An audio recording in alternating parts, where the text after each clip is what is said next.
आज की कहानी एक बेहद होशियार लड़के के बारे में है जो पढ़ाई में नंबर वन है। लेकिन उसकी ज़िंदगी में कुछ बड़ी परेशानियां भी हैं। वह किसी से बात नहीं करता, लोगों से मिलने से बचता है और उसके कोई दोस्त नहीं है।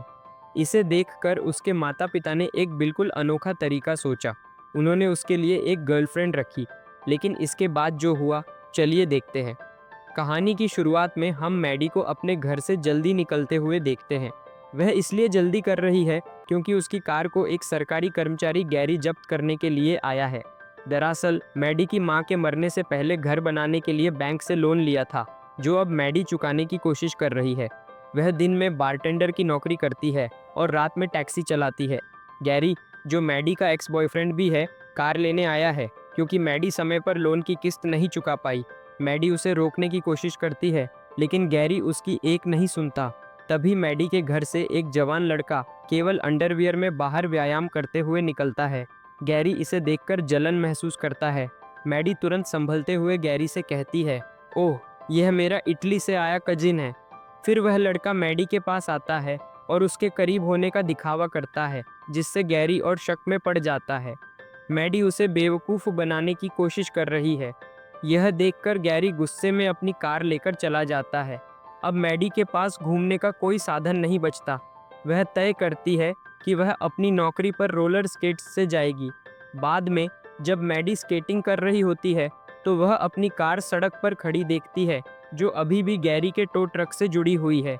वह जल्दी से कार के पास जाती है, अंदर बैठती है और ड्राइव करने की कोशिश करती है। लेकिन जल्दबाजी में वह भूल जाती है कि कार को टो ट्रक से अलग नहीं किया है। जब वह तेजी से चलाने की कोशिश करती है तो कार हिलती ही नहीं। उसी समय गैरी पास की दुकान से बाहर आता है, देखता है कि मैडी क्या कर रही है और कार वापस ले लेता है। मैडी अपनी कार वापस पाने में असफल रहती है। इसके बाद मैडी अपनी दोस्त सारा और सारा के पति जिम के पास जाती है और अपनी परेशानियां बताती है। वह उन्हें बताती है कि उसकी कार चली गई और बैंक लोन चुकाने में उसे कितनी मुश्किलें आ रही हैं। सारा मैडी की मदद करने की कोशिश करती है और ऑनलाइन सेकंड हैंड कार्स ढूंढने लगती है। ब्राउज करते समय सारा एक अजीब विज्ञापन देखती है। एक अमीर परिवार 20 से 25 साल की लड़की की तलाश में है, जो उनके शर्मीले 19 साल के बेटे की गर्लफ्रेंड बन सके। विज्ञापन में बताया गया है कि लड़का बहुत होशियार है, लेकिन लोगों से मिलना जुलना नहीं करता और उसके कोई दोस्त नहीं हैं। इसके बदले में परिवार उस लड़की को नई कार देने का वादा कर रहा है, अगर वह लड़के की मदद करे और उसे अपने डर पर काबू पाना सिखाए और उसका आत्मविश्वास बढ़ाए। शुरुआत में मैडी हिचकिचाती है क्योंकि उसे लगता है कि वह लड़के के लिए बड़ी हो सकती है, लेकिन सारा और जिम से बात करने के बाद वह इसे एक मौका देने का फैसला करती है। उसे कार की बहुत ज़रूरत है और यह शायद उसका एकमात्र मौका है। इसके बाद मैडी स्केट्स से उस अमीर परिवार के घर जाती है। वह लड़के के माता पिता से मिलती है, जो उसे सारी स्थिति समझाते हैं। वे कहते हैं, हमारा बेटा पर्सी 19 साल का है और बहुत होशियार है, लेकिन वह किसी से बात नहीं करता, बाहर नहीं जाता और लड़कियों से पूरी तरह बचता है। उसे धूम्रपान, पार्टी या सामान्य बातचीत जैसी चीज़ें भी डराती हैं। फ्री टाइम में वह सिर्फ अपने फ़ोन पर वीडियो देखता है। हमें डर है कि अगर ऐसा ही चलता रहा तो अगले साल वह यूनिवर्सिटी में ठीक से एडजस्ट नहीं कर पाएगा। मैडी ध्यान से सुनती है और पूछती है, तो मुझे क्या करना है? माता पिता जवाब देते हैं, हमें बस यह चाहिए कि तुम उसके साथ समय बिताओ, उसे लोगों से मिलना सिखाओ और उसका आत्मविश्वास बढ़ाओ। जैसे ही हमें लगेगा कि वह सुधार रहा है, हम तुम्हें कार दे देंगे। लेकिन पर्सी को कभी नहीं पता चलना चाहिए कि यह सब हमने अरेंज किया है। तुम्हें उसे नेचुरल तरीके से अप्रोच करना होगा और उसे भरोसा दिलाना होगा कि यह सब असली है। मैडी डील मान लेती है और पर्सी के पास जाती है। लाल ड्रेस पहनकर वह ध्यान खींचने के लिए कुत्ते को गोद में लेने का नाटक करती है। मैडी फ्लर्ट करती है और पर्सी को इम्प्रेस करने की कोशिश करती है, लेकिन पर्सी उसकी बातों में नहीं आता। इसके बजाय वह नर्वस हो जाता है। लेकिन मैडी हार नहीं मानती। वो पर्सी से कहती है, आज मैं तुम्हें तुम्हारे घर छोड़ दूं? पर्सी हिचकिचाता है और मना कर देता है, लेकिन मैडी जोर देती है। वह उसकी साइकिल उठाकर अपनी वैन में रख देती है। कोई और विकल्प न होने पर पर्सी मजबूरी में उसके साथ जाने के लिए तैयार हो जाता है। जैसे ही वे ड्राइव करते हैं, मैडी मजाक में कहती है, अगर मैं तुम्हें घर छोड़ने की बजाय किडनैप कर लूँ तो? फिर वह कार को पर्सी के घर की बजाय अपने घर की ओर मोड़ देती है। पर्सी डर जाता है और जैसे ही कार रुकती है, वह मैडी के चेहरे पर पेपर स्प्रे छिड़क देता है। मैडी कार से बाहर आती है और कहती है, मैं तो बस मजाक कर रही थी। अगर मैं तुम्हें किडनैप करती तो तुम्हें अपना घर क्यों लाती? यह सुनकर पर्सी को समझ आता है कि उसने गलती की। अपनी गलती सुधारने के लिए वह मैडी को गार्डन होड से नहलाता है और स्प्रे धो देता है। साथ ही वह उस शाम उसके साथ डेट पर जाने के लिए भी तैयार हो जाता है।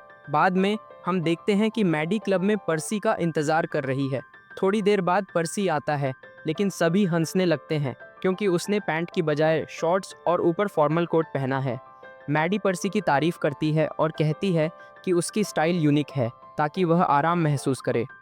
एक वेट्रेस उनके टेबल पर आती है और मैडी अपने लिए लंबा आइस्ड टी ऑर्डर करती है। पर्सी पेप्सी मांगता है, लेकिन मैडी उसका ऑर्डर कैंसिल कर देती है और वेट्रेस से कहती है कि उसके लिए भी लंबा आइस्ड टी लाओ। जैसे ही वे अपने ड्रिंक पीते हुए बातें करने लगते हैं, मैडी का एक्स बॉयफ्रेंड ट्रेविस अचानक आ जाता है। ट्रेविस शोर मचाने की कोशिश करता है। वह पर्सी को अपना एंगेजमेंट रिंग दिखाता है और मैडी के साथ अपने पुराने रिलेशनशिप के बारे में बताता है, जिसमें यह भी शामिल है कि मैडी ने उससे ब्रेकअप कैसे किया। ट्रेविस के जाने के बाद मैडी पर्सी को बीच पर ले जाने का फैसला करती है, लेकिन बीच रात 8 बजे के बाद बंद होता है। पर्सी हिचकिचाता है क्योंकि उसे तैरना नहीं आता, लेकिन मैडी उसे हिम्मत देती है। जब पर्सी अपने कपड़े नहीं उतारता तो मैडी निडर होकर अपने कपड़े उतारती है और पानी में कूद जाती है। दबाव महसूस करके पर्सी भी अपने कपड़े उतारकर उसके पास पानी में आता है। तो पानी में रहते हुए कुछ लोग चुपके से आते हैं, उनके कपड़े चुरा लेते हैं और चले जाते हैं। मैडी गुस्से में पानी से बाहर आती है, उन्हें मारती है और अपने कपड़े वापस लेती है। फिर मैडी वापस पानी में जाती है और पर्सी के करीब जाने की कोशिश करती है, लेकिन पर्सी असहज महसूस करता है और कहता है, मुझे अजीब लग रहा है, मैं तुम्हें अभी ठीक से नहीं जानता। मैडी उसके जवाब से नाराज़ होकर पानी से बाहर निकलती है, अपनी कार में बैठती है और जाने की तैयारी करती है।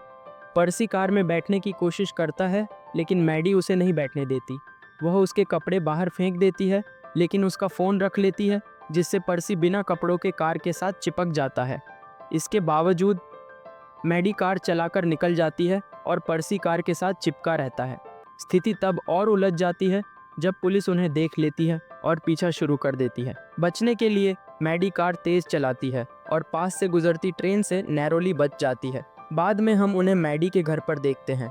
मैडी मूड हल्का करने की कोशिश करती है और पर्सी का ध्यान आकर्षित करने के लिए गाने बजाती है, लेकिन पर्सी अभी भी उसके इरादों को पूरी तरह समझ नहीं पाता। अचानक पर्सी को खुजली होती है और वह देखता है कि उसके शरीर पर दाने निकल आए हैं। मैडी उसकी मदद करती है और दवा लगाती है। इस दौरान वे बातें करने लगते हैं और पर्सी मैडी से माफ़ी मांगता है। वह कहता है, शायद मेरा राशि चिन्ह परेशान कर रहा है, लेकिन आज सब ठीक नहीं हुआ। चलो कल फिर कोशिश करते हैं। मैडी सहमत हो जाती है। अगले दिन मैडी और पर्सी फिर मिलते हैं। वे कई जगह घूमते हैं, मज़े करते हैं और साथ में अच्छा समय बिताते हैं। एक शांत जगह बैठकर वे दिल की बातें करने लगते हैं। मैडी अपने परिवार के बारे में खुलकर बताती है और कहती है कि उसका पिता उसे कभी स्वीकार नहीं करता। पर्सी ध्यान से सुनता है और कुछ देर बाद वे एक दूसरे को किस करते हैं। अगली सीन में पर्सी और मैडी तैयार होकर डिनर के लिए बाहर जाते हैं। मैडी के उत्साहित करने पर पर्सी स्टेज पर जाता है, पियानो बजाता है और गाना गाता है। उसका प्रदर्शन सभी को प्रभावित करता है और लोग उसकी तारीफ करते हैं और तालियां बजाते हैं। बाद में पर्सी की दोस्त नताली पास आती है और उसे पार्टी के लिए इनवाइट करती है। वह कहती है, यह पार्टी बहुत मज़ेदार होगी, हम दोनों जल्द ही यूनिवर्सिटी जाएंगे। पर्सी खुश होकर मान जाता है। नताली के जाने के बाद पर्सी मैडी से कहता है, वह कितनी अच्छी लड़की है, हम साथ में पार्टी जाएंगे और मैं अपना ड्राइविंग लाइसेंस भी ले लूँगा। पर्सी मुस्कुराते हुए मैडी से कहता है, मैं लाइसेंस इसलिए ले रहा हूँ ताकि मैं वीकेंड में खुद ड्राइव कर सकूँ और तुम्हारे पास आ सकूँ। पर्सी के चेहरे से साफ दिख रहा था कि वह मैडी से गहराई से जुड़ रहा है और मैडी भी इसे महसूस करने लगी थी। डिनर के बाद दोनों रेस्टोरेंट से बाहर निकलते हैं और कार में पर्सी पीना शुरू करता है। वह अचानक मैडी से कहता है, मैं अब तुम्हारे लिए तैयार हूँ, मैं तुमसे प्यार करने लगा हूँ और मैं तुम्हारे साथ इंटीमेट होना चाहता हूँ। मैडी स्थिति संभालते हुए कहती है, तुमने शराब पी है। इस हालत में तुम्हारा पहला अनुभव मज़ेदार नहीं लगेगा, इसे किसी और दिन के लिए बचा ले। लेकिन अंदर से मैडी बहुत बुरा महसूस कर रही थी। उसे याद आता है कि पर्सी के माता पिता के साथ जो डील थी, उसी वजह से वह पर्सी के साथ है। पर्सी, जो ये सब नहीं जानता, चीज़ों को बहुत गंभीरता से ले रहा है और मैडी उसके इमोशंस के साथ खेलने के लिए खुद को दोषी महसूस करती है। अगले दिन पर्सी अपने माता पिता से आत्मविश्वास से कहता है, मैं अब अपना ड्राइविंग लाइसेंस ले रहा हूँ। उसके माता पिता यह सुनकर बहुत खुश होते हैं, लेकिन फिर पर्सी जोड़ता है, मेरी एक नई गर्लफ्रेंड है मैडी, और मैं उससे लॉन्ग डिस्टेंस रिलेशनशिप नहीं रखना चाहता, इसलिए मैं अब यूनिवर्सिटी नहीं जाऊंगा। मैं अब बड़ा हो गया हूँ और अपने फैसले खुद ले सकता हूँ। इसके बाद पर्सी अपने पिता की कार लेकर चला जाता है। जब वह चला जाता है, उसके माता पिता मैडी को फ़ोन करते हैं और डील की याद दिलाते हैं। वे कहते हैं, डील यह थी कि तुम पर्सी को यूनिवर्सिटी भेजने के लिए मनाओ और तुम्हें कार मिल जाएगी। तुम अब कार ले सकती हो, लेकिन यह सुनिश्चित करना कि वह जाए। लेकिन पर्सी कार के ऑपरेटिंग सिस्टम के जरिए उनकी पूरी बातचीत सुन लेता है। उसे बहुत दुख होता है और उसे एहसास होता है कि मैडी की उसके प्रति भावनाएं शायद असली नहीं थीं। पर्सी मैडी को अपने घर बुलाता है और सब कुछ जानने के बावजूद उसे अपने माता पिता से मिलवाता है। डिनर के दौरान वह मजाक में मैडी की उम्र का मजाक उड़ाता है और फिर अचानक टेबल छोड़ देता है। गुस्से में पर्सी अपने दोस्त की मदद से कार लेकर एक पेड़ से टकरा देता है। घर लौटकर पर्सी अपने कमरे में झपटता है और मैडी से इंटीमेट होने के लिए कहता है। मैडी सहमत हो जाती है, लेकिन चूंकि यह पर्सी का पहला अनुभव है, इसलिए ज़्यादा समय नहीं चलता और वह थक जाता है। इसके बाद पर्सी बताता है, तुम्हारी कार पर एक पेड़ गिर गया है। मैडी तुरंत समझ जाती है कि पर्सी डील के बारे में सच जान चुका है। पर्सी गुस्से और निराशा से भरा कहता है, मैं सोच रहा था कि तुम सच में मुझे पसंद करती हो, लेकिन मैं तुम्हारे लिए सिर्फ एक मजाक था। मैडी विनती करती है, नहीं पर्सी, तुम गलत हो, मुझे सच में तुम पसंद हो। ये डील सिर्फ मेरे घर को बचाने के लिए थी, लेकिन मैं सच में तुम्हारी परवाह करती हूँ और तुमसे प्यार करती हूँ। उसकी बात सुनने के बावजूद पर्सी गुस्से में मैडी से कहता है कि वह चली जाए। मैडी घर लौटती है, दिल टूटकर। उसे पर्सी के भावनाओं को चोट पहुंचाने का गुस्सा और पछतावा होता है, जबकि पर्सी फिर से अपने पुराने आदतों में लौट जाता है, गेम खेलना और शॉर्ट वीडियो देखना। एक दिन मैडी में हिम्मत आती है और वह पर्सी से फिर मिलने जाती है। वह कहती है, हमारी दोस्ती सच थी, मैं सच में माफ़ी चाहती हूँ और मैं खुद को कोस रही हूँ कि मैंने तुम्हारे साथ ऐसा किया। मैडी उसे मनाने की कोशिश करती है, लेकिन पर्सी अभी भी गुस्से में है और सुनने से इनकार करता है। वह अपनी कार में बैठ जाता है, लेकिन मैडी हार नहीं मानती।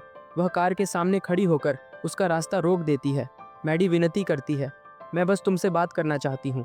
पर्सी ठंडे स्वर में जवाब देता है, मुझे अब तुम्हारी कोई परवाह नहीं है, मुझे अकेला छोड़ दो, और कार चलाना शुरू कर देता है। जैसे ही पर्सी कार को बीच की ओर ले जाता है, मैडी कार से चिपक जाती है और उसे रोकने के लिए चिल्लाती है। कार अचानक समुद्र की ओर मुड़ जाती है और मैडी पानी में गिर जाती है। पर्सी तुरंत कार रोकता है, कूदता है और मैडी को बचाकर किनारे ले आता है। मैडी कांपते हुए और भावुक होकर कहती है, मुझे माफ़ करना पर्सी। इस बार पर्सी टूट जाता है और मैडी को गले लगाकर माफ़ कर देता है। दोनों रोते हैं। अंतिम सीन में पर्सी अपने बैग पैक कर विश्वविद्यालय जाने की तैयारी करता है। वह अपने माता पिता को अलविदा कहता है और बाहर निकलता है। उसकी हैरानी के लिए मैडी वहाँ खेल खेल में मुस्कुराते हुए खड़ी होती है और कहती है, किसे टैक्सी चाहिए? दोनों हंसते हैं और कहानी मीठे और खुशहाल नोट पर ख़त्म होती है, रोमांस और मज़े के साथ। तो दोस्तों, यह थी मैडी और पर्सी की दिलचस्प और रोमांचक कहानी। कभी मस्ती, कभी ड्रामा और अंत में प्यार और माफ़ी की मिठास। अगर आपको यह कहानी पसंद आई हो तो इस वीडियो को लाइक करें, चैनल को सब्सक्राइब करें और बेल आइकन दबाना मत भूलना, ताकि आपको हमारे और भी मज़ेदार और दिल को छू लेने वाली कहानियाँ मिलती रहें।